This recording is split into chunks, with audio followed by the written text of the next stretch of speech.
Hello, everyone, and welcome. Thank you all so much for joining us tonight for Unmasking Imposter Syndrome, a conversation among women with Tourette Syndrome and other tic disorders.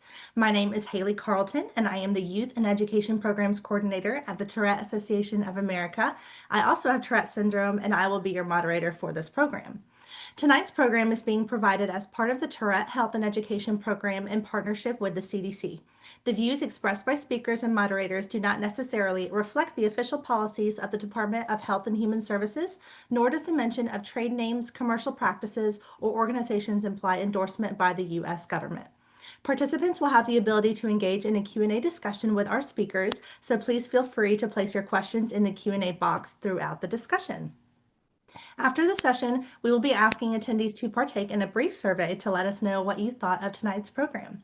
Tonight's session is made possible by support from the CDC, so not only is your feedback very important to us, but also demonstrates to the CDC the value of programming like tonight's. And with that said, I would like to introduce our wonderful speakers for tonight's discussion. Jackie now has been living with Tourette syndrome, OCD, and ADHD and anxiety for over 50 years. She is a former project coordinator for the LEND program at the University of Iowa Center for Disabilities and Development. Ms. Now speaks about living with Tourette syndrome and comorbidities at schools and colleges. She also serves on the board of directors for the ARC of East Central Iowa and helped develop the TAA's Adult Task Force. Jennifer McNary McIlvaine, DBA, is one of thousands who live each day with Tourette syndrome. Diagnosed at 11 years of age, she has walked this journey for 43 years. She strives to choose empowerment over shame, listening and practicing empathy with all others, and believes self-reflection is valuable and a gift to oneself, if you choose to do the work. She is currently the Director of Quality Systems and Compliance for the Mid-South Transplant Foundation in Memphis, Tennessee. And lastly, Vernell Jones is a wife, mother, a friend to many, and a business owner of Problem Solved Communications, LLC. One of her missions and passions is teaching healthcare professionals how to treat chronically ill patients. Vernell also has Tourette syndrome, and she went undiagnosed as a child and consequently suffered as an adult for years, which resulted in misperceptions by families, friends, and even doctors, which is why she is now an advocate for the thousands of men, women, and children today with Tourette syndrome. She has faced adversity through her career and stares and comments from strangers in public, but still faces every day with a positive and hopeful attitude and mission to educate. And with that, I'm going to start sharing my screen and I will pass it off to you, Jennifer.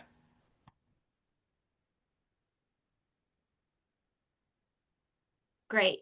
Haley, thank you so much. I am just honored and privileged to share this um, stage with Jackie and Vernell. They're just two incredible women that have so much information to share, and it's just an honor and a privilege to be in their space tonight. And I know once you hear their stories and you hear a little bit about my story, we hope that we bring you some laughter and some joy and just some additional information that maybe you can digest and reflect upon as we talk about imposter syndrome and how it may relate to you and how it has related to us as women who live with Tourette syndrome. And Haley, you've also been an inspiration to us as we've walked this journey and gotten to know you through the TAA over the years. Next slide, please. So, by definition, imposter syndrome refers to persistent feelings of fraudulence, even in the face of clear evidence to the contrary. Um, it's interesting with neurodivergent women, who we all are, that we often experience it in a unique and deeply personal way. So, not only are we stigmatized because we live with Tourette, imposter syndrome is kind of a double whammy for us as I've become very interested in this topic through research and additional study as I kind of peel back the layers of my own diagnosis as I've lived with this over the years and done a lot of self work and reflection. It really is something that we as women, specifically, um, have to kind of look at and have a unique experience, and it's very personal to us. We question, it causes us to question our own diagnosis, our experiences, and even our right to access and support.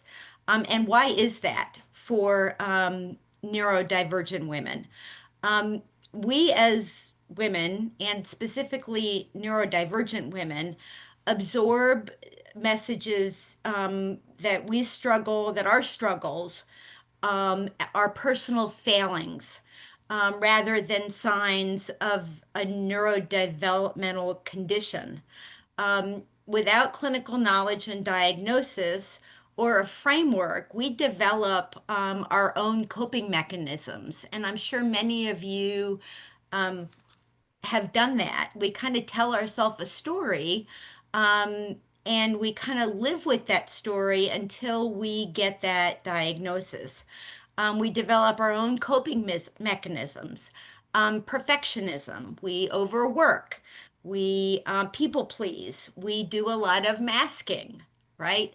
And we have a fear of being found out, while hiding our true and authentic selves.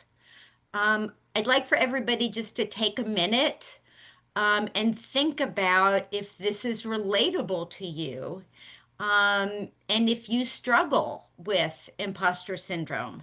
Um, so let's just take a minute and just think about that.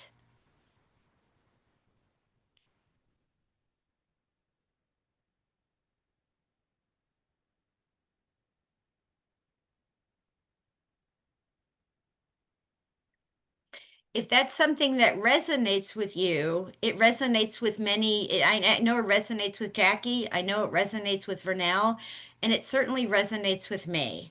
And I'm going to share with you, and then at the end of the call, we're going to do a Q&A session, and you're certainly invited to share. And we would love to hear from you.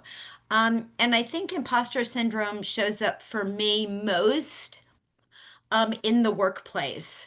And I'm very fortunate to be able to have a job that I love. However, I think I do a lot, and we all do a lot of masking in the workplace, but we all know that people see us or they see me before they hear us, right? And I think they typically judge us before they actually hear us speak. And that judgment um, comes before we even say anything. So it's harder for me in the workplace to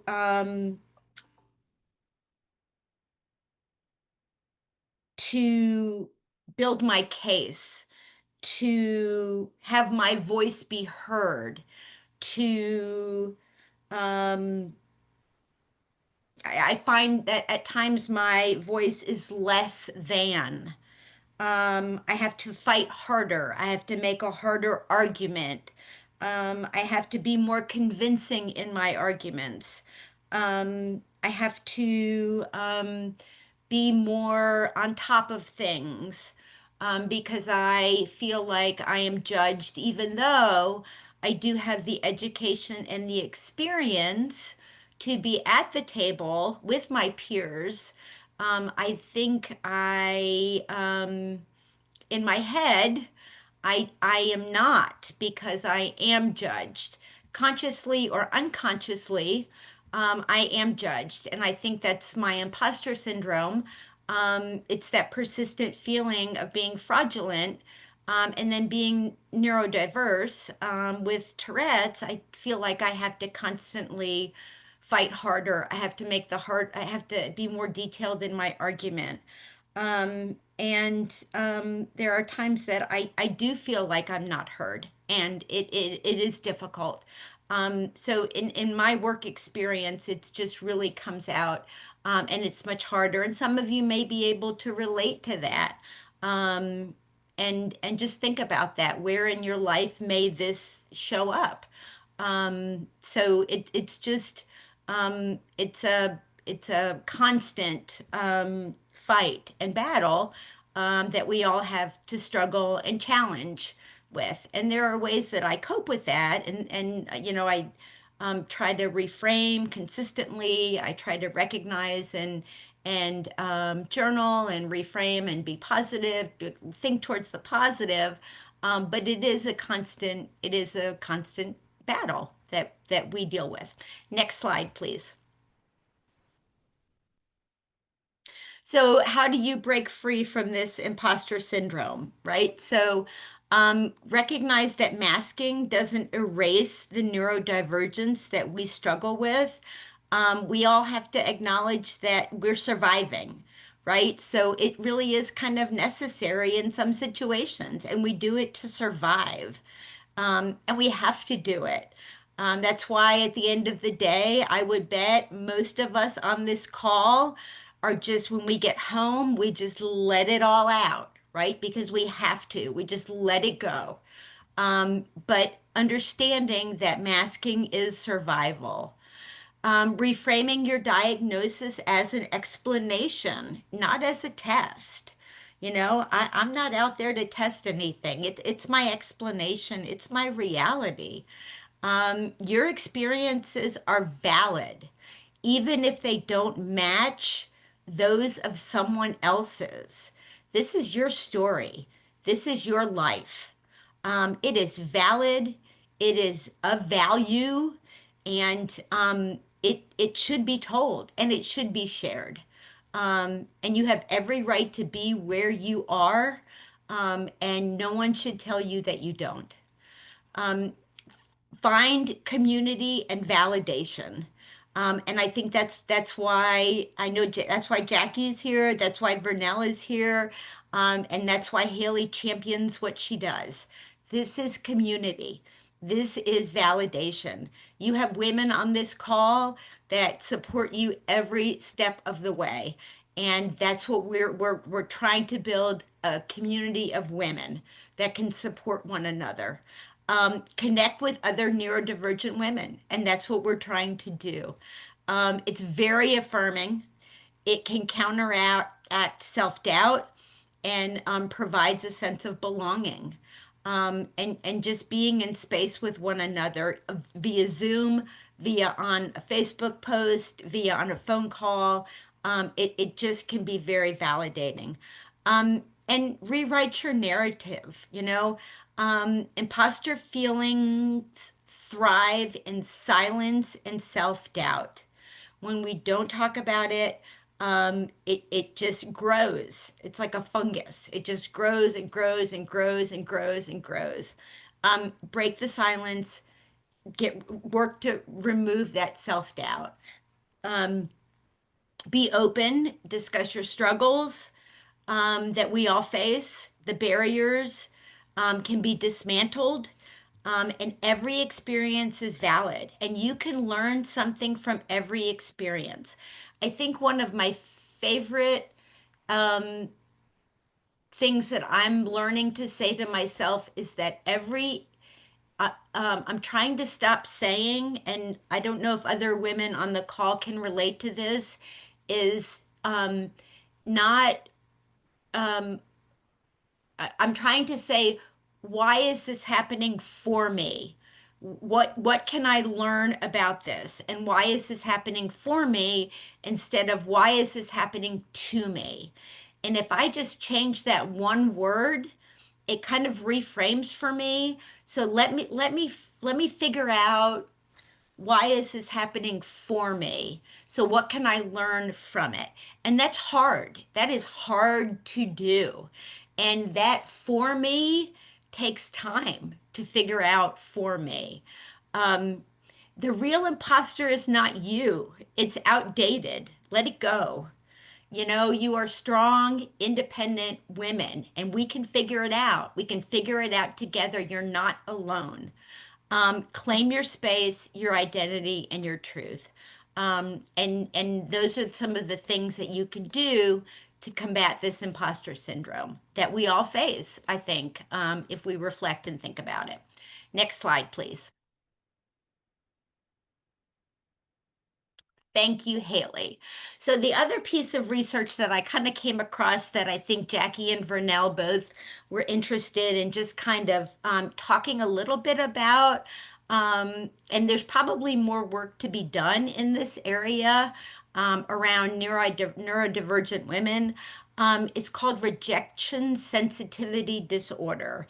And it's when an individual feels intense emotional pain related to rejection. And this is something I know that we all face. I've faced it, and it can be potentially overwhelming, painful, and discomfortable. And those negative feelings are very difficult to manage. And I know I harbor a lot of pain and resentment around that. Um, and rejection is difficult and it's a sensitive topic. Um, and there's also a lot of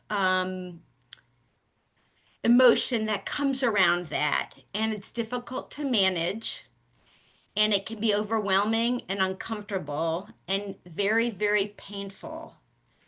And there is a dysregulation that happens with emotions and rejection.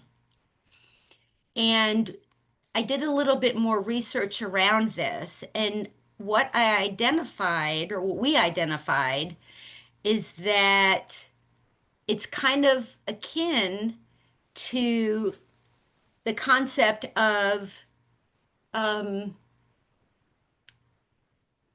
the iceberg with the tics and the comorbidities that we encounter with the tics and with ADHD and with imposter syndrome, and they're all seem to be related. So rejection seems to be an item that doesn't seem to be very heavily studied, but could play a really big factor in some of the things that we deal with as neurodivergent women. So, feeling embarrassed and self conscious, low self esteem, trouble believing in ourselves. Common themes with imposter syndrome, sudden emotional shifts, masking behaviors, struggling with depression, anxiety, and fear of rejection. Those are common emotions that we feel. And again, there's similar characteristics. So I think what's important is that we're naming them, and there are some things that we can do as a community. First of all, naming them, understanding them, and collectively sharing our stories around them so we can learn from one another and maybe take bits of information from one another about our stories. And participants can take bits and pieces and maybe learn from them and integrate those bits and pieces of learning and information into their lives and get some relief and some help and some support from some pretty smart women. So, what I'm going to do right now is turn it over to a really, really smart woman that I love dearly. So, Jackie, I'm going to throw it over to you so you can share your story. Talk a little bit about Jackie's story about maybe some imposter syndrome or some RSD and how that's impacted your life. Thank you, Jennifer. And I'm chuckling to myself because even hearing you say, I'm going to turn it over to another smart woman, and you said my name, I'm like, really? Somebody think that? Because I still don't believe it about myself. You should. You're a Well, very, very smart woman and a lovely woman. So as take it away, Jackie. if you're old enough to know Stuart Smalley from Saturday Night Live, like 30 years ago, I'm good enough, I'm smart enough, and doggone it, people like me. That's my motto. So just a little preface here. I started having tics when I was 6 years old with clearing my throat and such, and grew up with tics, and they continued to get worse. Drugged to different doctors. I was not diagnosed until I was age 22. So a lot of missed opportunities for diagnosis, which I'm sure a lot of you can identify with. So ways that imposter syndrome have affected me, and things that ways that I feel like I've always struggled with, feelings like being underestimated, feeling inadequate. I feel like others don't take me or people like me seriously. I often feel like there's an imp on my shoulder that's whispering, "You're not good enough," in my ear at all times. I always feel like I have to prove myself, or I feel like I have to prove myself, or to earn my keep and to earn the spot at the table. So I often played into the role of the dizzy blonde, if you know what I'm talking about here, especially when I was younger, like in high school and college age, and I would really, so there's a lot of blonde jokes going on then, and I would really, welcome to fall into that category. I remember being at parties when I was younger and pretending I was drunk or tipsy, and I would rather people thought I was drunk or tipsy than just couldn't control my body or my face or my movements. And that's kind of pathetic, because you don't want a reputation of being a drunk, but it almost was more palatable than having what I had, and I had no explanation for it yet. I'm constantly questioning what I say in a group setting or at a meeting or at a seminar. I constantly think, was it good enough? Did I sound smart? What did people think of my statement? Sometimes I needed affirmation, I still do, after the meeting from other people, and ask them if my question or my comment sounded dumb. I'm the first one to make fun of myself, whether it's about my Tourette's or just a cutting little remark about how I am in general. It led me to ask this question, if I set the bar so low for how to treat me, then why would I expect others to treat me any differently? I wanted to be the first one making a joke about myself before anyone else did, with no evidence that they were about to make a joke about me, but I was afraid they were. I discredit compliments, just like when Jennifer said something nice about me. I'm quick to shun them no matter what. I think surely they don't mean those kind words about me. And, it makes me think, like, surely you can't be talking about me. Have you met me? I'm a weirdo, is how I feel. I'm always trying to win people's approval. As soon as I feel I have someone's approval, then I quickly shift to the next person that I have to win over or impress or convince that I'm smart and capable. When I was recruited for my job at the University of Iowa, which is a high honor for me, it fit perfectly with my previous roles at the university that I had done special projects for them, and it fit my life experience. Yet, I constantly had the intense feeling of, surely I don't belong here in an academic setting. It's only a matter of time before I'm found out as a fraud and they let me go. Intense anxiety when talking or asking questions during a meeting with colleagues, and even when I was talking one-on-one with the trainees that I was hired to lead. With my own personal experiences, I felt like everyone else has a better idea of what they are doing than I do. Always fearing that I'm not smart enough, though I work just as hard and get good reviews. Wondering if I just got lucky to get that job, or maybe they pity me. I would get a 98% approval rating and still not feel good enough, and wonder who the one person was that gave me 4 stars out of 5 and why. I must have failed somehow. Even in my job as an exercise instructor, which I've done nearly 30 years, if people aren't sweating profusely after my class, then I'm sure they didn't get a good workout. Or if they don't tell me, each and every person tell me after class how awesome the class was, then I'm sure that they, one, they didn't like it. Two, they will never come back, even if they've been faithfully coming for years and years. I fear they'd suddenly quit coming because I'd failed. And three, they only come to my class or stayed in class because they feel sorry for me. If I ever was passed over for a project or promotion, I would oftentimes feel it was due to my tics. Because when I talk, people tend to interrupt me or talk over me, stealing my punchline or finishing my sentences. Other times when I talk, and it may take me a really long time to spit out what I'm trying to say, and this sometimes leads to someone else repeating my idea or the point I was trying to make, and then taking or getting credit for it instead of me. Even stealing my jokes, which is so rude because I know I'm funny. It just feels like I wasn't the right person for those ideas to be taken seriously. People with imposter syndrome often doubt our abilities, and we feel like a fraud, even though in most cases our performance is adequate and likely above average. I watched a YouTube video recently about imposter syndrome and another woman's journey with that, and she doesn't have Tourette syndrome, but you know, there's many of us out there that still suffer from imposter syndrome. And I got good takeaways. And one thing she mentioned is trauma can also be a factor in experiencing imposter syndrome. And it doesn't need to be the big T trauma, meaning things like you live through a war or a natural disaster or death, etc., where the trauma just explodes on you. But it can also be the little T trauma, such as bullying and breakups, rejection, where it erodes away over time at your confidence, your self-esteem, and sense of safety. This can cause us to overfunction or underfunction. And society maybe, or actually probably, sees us as high-performing, high-producing, and high-functioning, but yet we don't believe that, and that's exhausting. When you have neurodiversity, it can feel like we're constantly trying to live up to someone else's version or vision of success. In my case, I spent much of my childhood being told, stop doing that, meaning my tics. And it instilled in me a belief that unless or until I stop doing that, I will never fit in or be good enough. To my childhood brain, and still to my adult brain struggles with this, it feels that success equals having complete control over yourself, fitting in at all times and at all costs. When you look like everyone else, you will be treated like everyone else, equally. It makes me wonder, who am I to play big? Did I just bluff my way through life? Sometimes I think we are all overcompensating for something that was missing earlier in our life. I've been giving talks for years about my special needs son and the importance of showing everyone dignity and respect, when my boss at the university asked if I would feel comfortable sharing some of my own personal story about my own disability. I said, sure, I would, and I was honored that she asked. But even then, I felt like an imposter in my own story. Like, who do you think you are to claim that you have a disability? Or, okay, little Miss Victim, you must want others to feel sorry for you.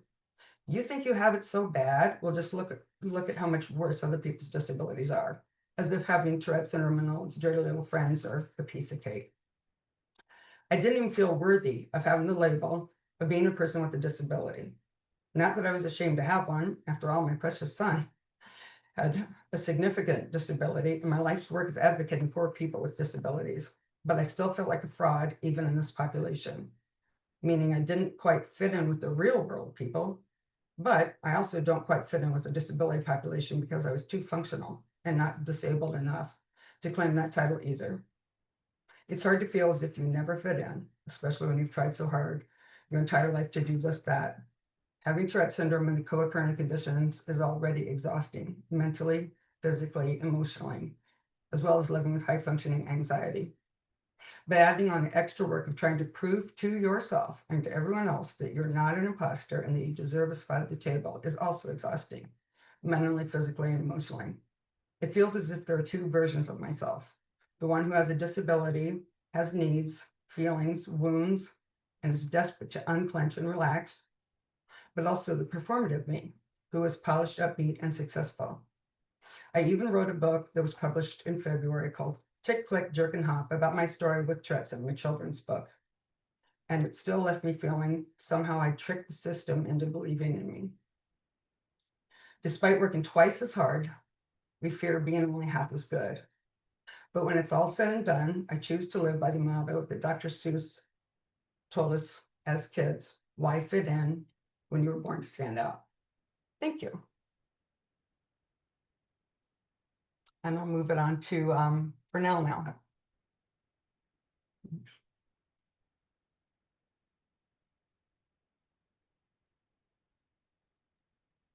Oh, Vernell, you're on. We think you're on mute, Vernell.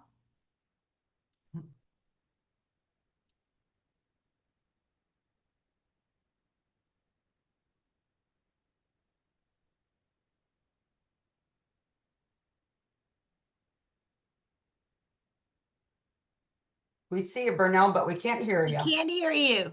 Can't hear you.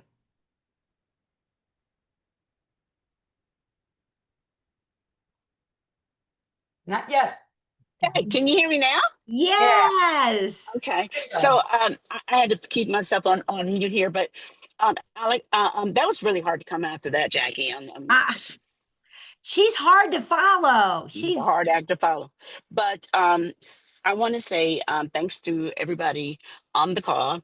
And thanks for listening. It always helps to listen.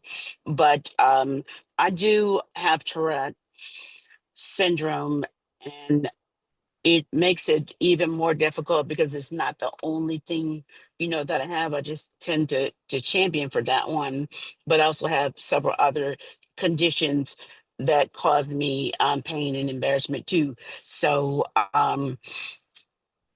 I just want to talk about Tourette right now. But when we talk about imposter syndrome, it's very hard. But when we do presentations with TAA, one of the biggest parts of the presentation is a line that I often repeat, which is the only thing consistent about Tourette is the inconsistencies. And no two people have the same thing. So it's not like you're going to look at one person and say, well, she doesn't do this or he doesn't do that, or so you can't really compare, you know, apples to apples or whatever, because there's nothing the same about any two people with tics. You just know that it is a tic, but you don't know what they have. But I feel like unmasking at work sometimes because I may not tick all day until I get around somebody else who's ticking, who also happens to work with me. And then I'll get around that person and he's taking and I'll have to take a break and leave or something like that. But it's also very difficult, you know, when you're in a room and you have to almost prove that your worth to either your colleagues or the audience, so to speak. And so yes, you do tend to overwork. And I said, I tell some of my friends that I run at the speed, as an analogy, at the speed where people walk, because I just have to work that hard to be noticed. Like some people can put a date in their calendar. I have to check it 6 times, to make sure that the dyslexia doesn't, something doesn't, I didn't put, the 21st as the 12th or something like that. Or, I have to keep constantly checking behind myself. And people say, oh, you seem so well put together. I'm like, well, that we determined that was a lie. So, it's hard, and it makes you be your own worst critic at times. And this imposter syndrome is nothing more, than a professional case of self-doubt. It just makes you like really, really doubt yourself, at every stage of the game. Am I am I good enough? Am I smart enough? Am I where everybody else is? Did I understand it the way everybody else understand it? Because I do learn differently. um, Being neurotypical, I'm neurodivergent, but neurotypical people don't understand the way in which um, we see things and learn things. And I think that this having Tourette and being volunteering, being in the community has taught me to learn so much about me, so much about medical. It's turned to a medical nerd is what I am now, a research junkie. I am. And I encourage you all to join me and be a research nerd and junkie. I go on tangents down, I call them down these little rabbit holes every night. Sometimes I'll stay up, going down these rabbit holes of learning. And, I'll put slides together for later use. Just really even doing this imposter syndrome and looking up some things around this. I learned some really cool things about, the parts of the brain that, function. So it's to me, for me, it's not, the worst diagnosis, because I learned more in a day. And when other adults decide to stop learning, I never stopped. I'm always continually, learning something, if it's a new word or Scrabble or something. But for the masking part of it, it can be very, very isolating and depressing, because I remember once I was at a company function where we did one of these um, exercises where you have to be like stranded on an island. And everybody's giving suggestions on what to how you would get up, and it was videotaped. And I was telling them the whole time the way, but nobody in the room would listen to me. So if we were on the island, we'd all be dead. But I mean, that's morbid, but nobody would listen to me. So when the facilitator brought the recording back, they said, here somebody was giving you the answer. Why didn't you listen? Crickets. But that's what I mean when I say you don't. Sometimes you feel like you're not heard, and the rejection sensitivity um, issue is big because you feel like people are not hearing you because they don't see you. You can be in a room and not be seen. I often, because I do have Tourette, the company that I work for, I'm in insurance sales, and the company that I work for, I had sold the most in life insurance, but I don't think I tried not to be offended by it. I was hurt by it. But when it was time to present on it, they wanted my information, but they didn't want me to present it. They wanted to hear it, but not from me. They wanted to know how I did it, but they didn't want to hear it from me because they were afraid, I guess, of what I don't know. Maybe that's part of the rejection sensitivity, but they wanted it. They wanted to know how I did it. They wanted to know, what it was. It's not that I didn't feel liked or loved. They just didn't want to hear it from me. So when you put that into the mix and being a minority, then you're like, oh, then I'm a little paranoid about that. I'm the only Black one in the room, and a lot of times, a lot of, minorities don't speak out about these types of things. So I end up, with as um Jackie was saying, a double whammy. I think you said Jackie, or was it Jennifer? But a double whammy, because you feel like, okay, I'm the minority, they're not listening because I'm the minority. And so you're super paranoid, with the S on your chest now.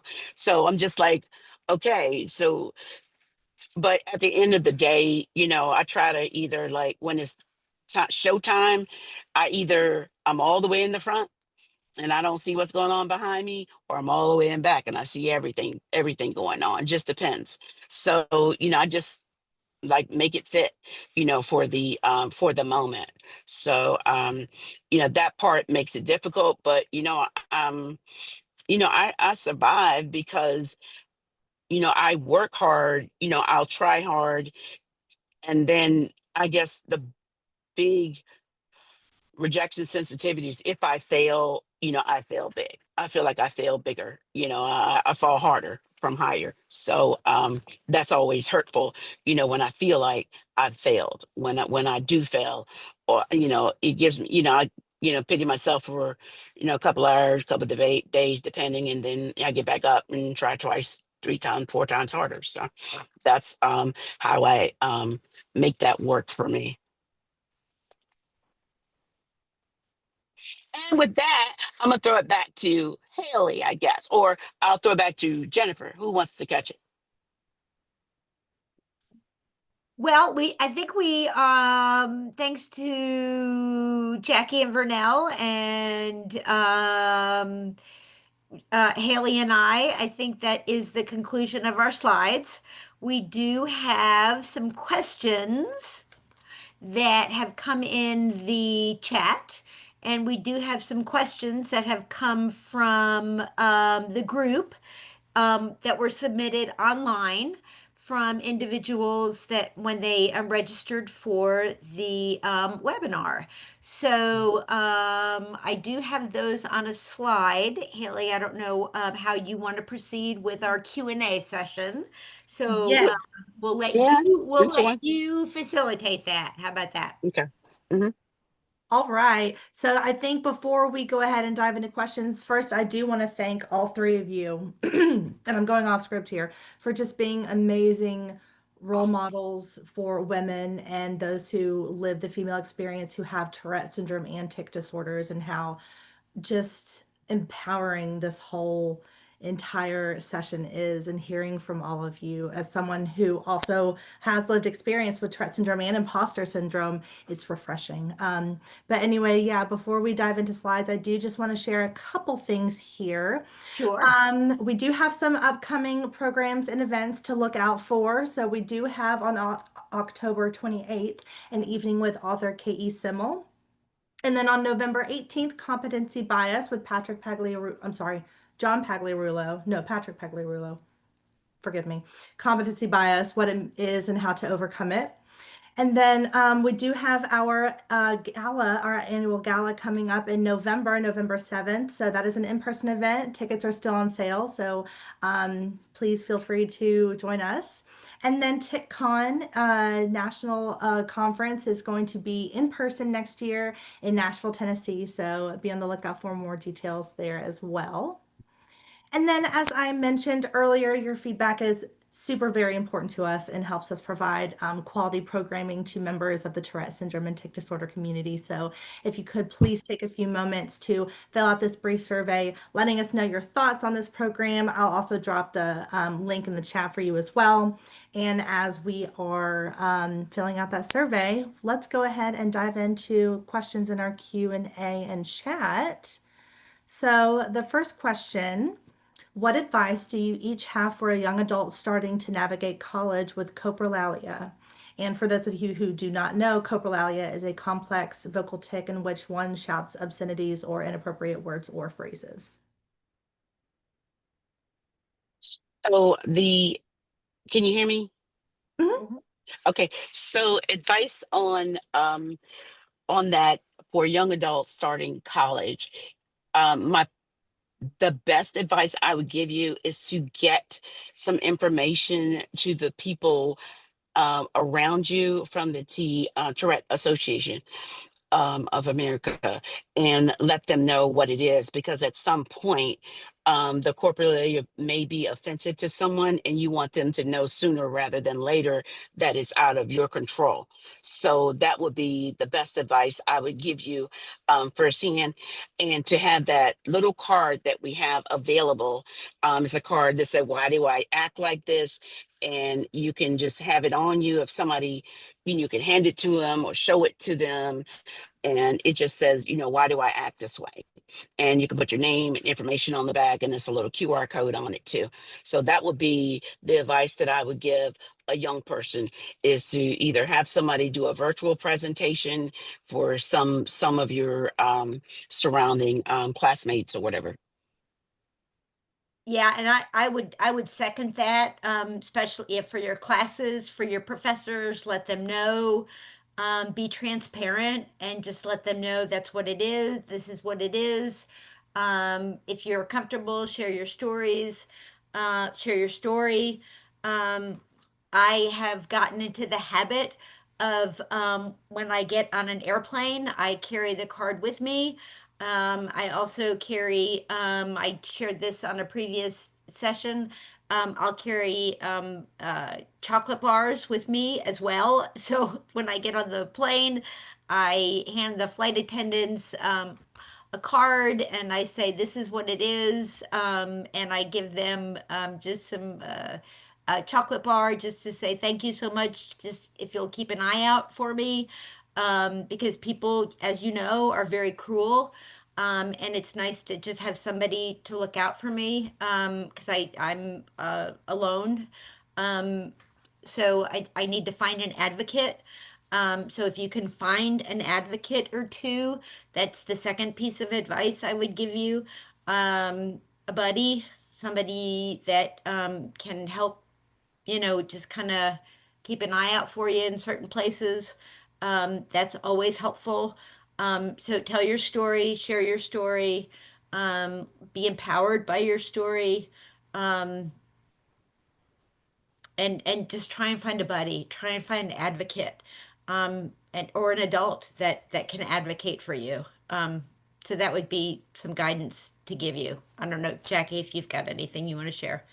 Yeah, I was thinking the same thing. I was just going to kind of piggyback on that, but Yep. I have just some really good girlfriends. I didn't know what Yep. it was when I was younger and stuff, and it took me until I was in my 40s before I even met another creature on the planet with Tourette's other than myself by going to the conferences. So I highly encourage you to go to conferences because there's nothing like Yep. being around your own kind there. I'll be there. We're a lot of fun. And Yep. over time, then my good friends that I've known for years just knew it was me. But the more I share with them, the more understanding they are, the more they want to help, and the more I call them my bodyguards. So if you Yeah. find someone on campus or whatever, whether you knew them before you went there or whether you meet them and you feel like they're trustworthy and you can kind of share with them, you'll know who they are when you see them, when they're not Yep. afraid to speak up for you. And they are my bodyguards. And I've been in bars and restaurants and shopping centers where my friends have went to bat for me. And it just, there's nothing like it. It just gives you a sense of I'm not alone in this. Absolutely, absolutely. Something you might also want to do is just go to campus police. I don't know if you live on campus or off campus, but you might want to just go to on-campus police and just say to them, listen, this is who I am. I live with Tourette's. I just want you to know that I'm here.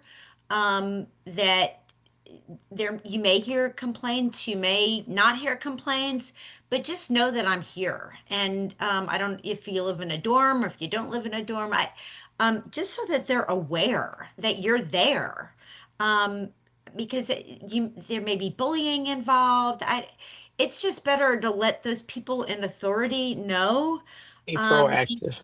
before. That's right. Be proactive around it, and that I have found I have found that to be empowering for me. I don't know, Jackie or Vernell, if you have found that empowering for you, but like if it's just been empowering for me that if people know and that I know that there are people in authority that know, and if something happens, that I've already built a bridge to advocacy that I can go to them and say, okay, I've come to you, I've told you about this, and this is what's happened. So that I think that's some good advice. That's a great question. So thank you. Yeah. And the other, lastly, I would say that you're covered on the American with That's Disabilities right. Act. That's right. So what you can do is if you're not comfortable during testing, you can test Yeah. separately. You can ask Yep. for accommodations to test separately and things like that. And if you think that your disability would be a distraction, this is being proactive again, then you can ask to test separately, ask to sit near the door so that you can get out and relax and calm down or whatever, but just know that it's covered under the American with Disabilities Act, so that you would want to let them know that if you haven't already. And um, the last thing I would say was you can also ask us to do a presentation for your class, quick, presentation and say, hey, you can ask your instructor, we can do it virtually and say somebody in your class, has Tourette syndrome. This is a little bit of information. Or if you want, you can ask them to share what corporalia is and ask them, you can pass them out in class or have your instructor pass them out or whoever pass them out to let them know somebody has that and what it is. Sorry. Um, and Awesome. And as someone, if I could also just add my 2 cents, as someone who also has coprolalia and works for the TAA, we do offer resources for individuals going to college and university. So if you have any questions, like feel free to go to our website, or we are also hosting a webinar for going to college with Tourette syndrome. That's coming up pretty soon. So if you'll stay up to date on our events page, it'll be up there as well. But just reiterating a little bit on those, I have TS cards. We also have the TAA will send them to you for free. If you'd like to reach out to us, you can. But we also have coprolalia specific cards as well, if you'd like to hand those out. So they're not on our website. You would have to have one of us send them to you. So feel free to reach out to me or support@tourette.org and we can get those sent to you. But wonderful advice, ladies. I don't think I could have said it any better myself. Next question. in the chat, how can women with TS and associated disorders who weren't diagnosed for years connect with other women in a similar situation if there isn't an active TAA chapter in our area? Please connect with me or Alexandra Walsh, or you can also reach out to support@tourette.org. Something that we'll do is we'll connect a lot of people with one another if they don't have very much support near them. We can also do that virtually if there's not as many advocates that we can find near you. It is a large community, but of course, there is still 50% of us that go undiagnosed, that we don't know that we're all around, probably near each other and not even knowing it. So feel free to reach out to me. We do have support groups as well. Alexandra Walsh is going to be the point of contact for that if you also have any questions there. So I'll go ahead and move on to my next question. Can you talk a little about what masking looks like for those of us with Tourette syndrome? I've never heard that term used for Tourette syndrome, but the concept really resonates with me. I think for me, if this is Jackie, I was just talking to my husband about this earlier, and I said, because I wasn't sure he knew what that really was either. And to me, when I think of masking, I think of that as kind of similar to suppressing. Like I'm in a constant state of suppressing my tics at all times. And my closest friends and family, people who I love and I know love me and have been in my life for years, if not forever, still kind of feel like, you know, oh, you don't have to hide it around me, or you don't have to, suppress around me. Most of them don't know that word, but suppress around me, I don't mind. And I'm like, even when I'm by myself, I'm suppressing because nothing feels good about your body being out of Right. control. And you drop things, spill things, lose things, break things, on a daily basis when you're out of control. So yeah, I think I hold myself very rigid, trying not to flail and stuff. And I think it's suppressing. So to me, I feel like masking is just pretending I don't have Tourette's, Right.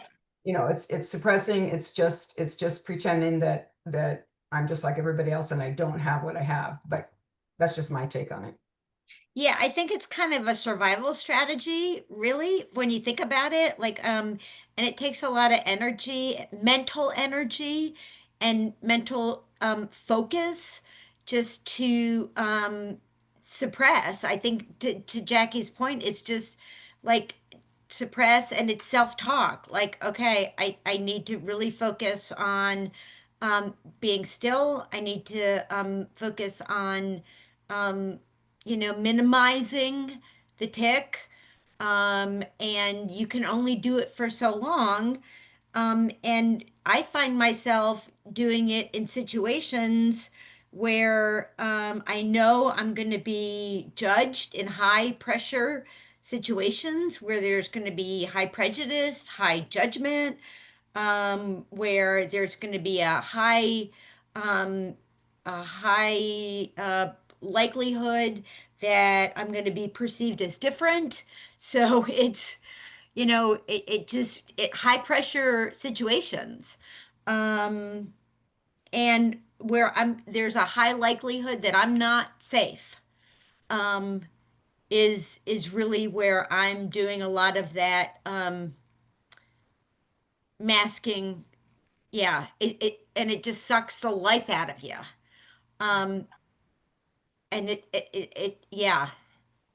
And to Jackie's Mhm. point, there are times that I'll be in my own home alone, and I'm doing you know, because it just does. It's just um, because it's not fun. It's not pleasant. All the ticks that we do, right? They hurt. They Yeah. hurt. They're painful. They're just yeah. So Yeah. that's just kind of my take. I don't know if Vernell wants to jump in.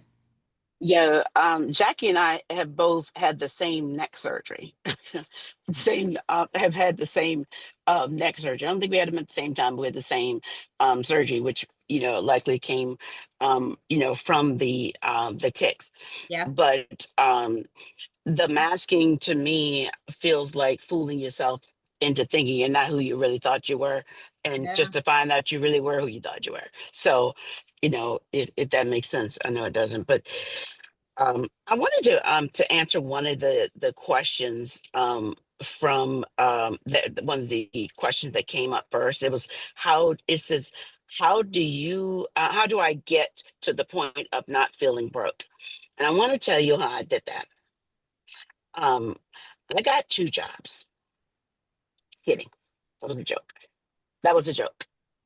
Not feeling broke. But honest to goodness, that one hurt me to my core because it's the way I feel sometimes. But then I had to really, really think on that one. And I don't know, what the person or put this question up, but I know I tried to answer this question instead of that question. What is normal, right? Nobody can define normal. So who's to say we may be broke, in some way, but other people are broke in other ways. So that's the best way to answer that is do not consider yourself broken.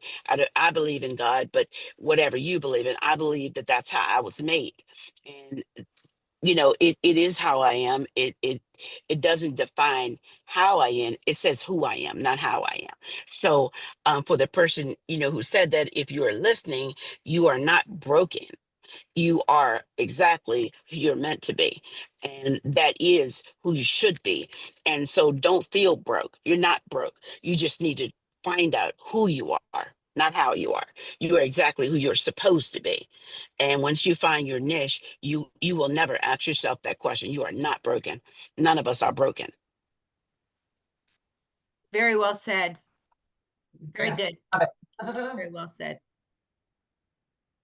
Absolutely amazing. Thank you, Vernell. Mhm. We had another question came in. I feel like to myself, masking has been my default mode for as long as I can remember, so I don't even know or notice that I retain tics, especially if there is a lot going on around me and I'm processing lots of stimuli. However, I usually ended having meltdowns later on with tic attacks. Is that a common experience related to masking in women?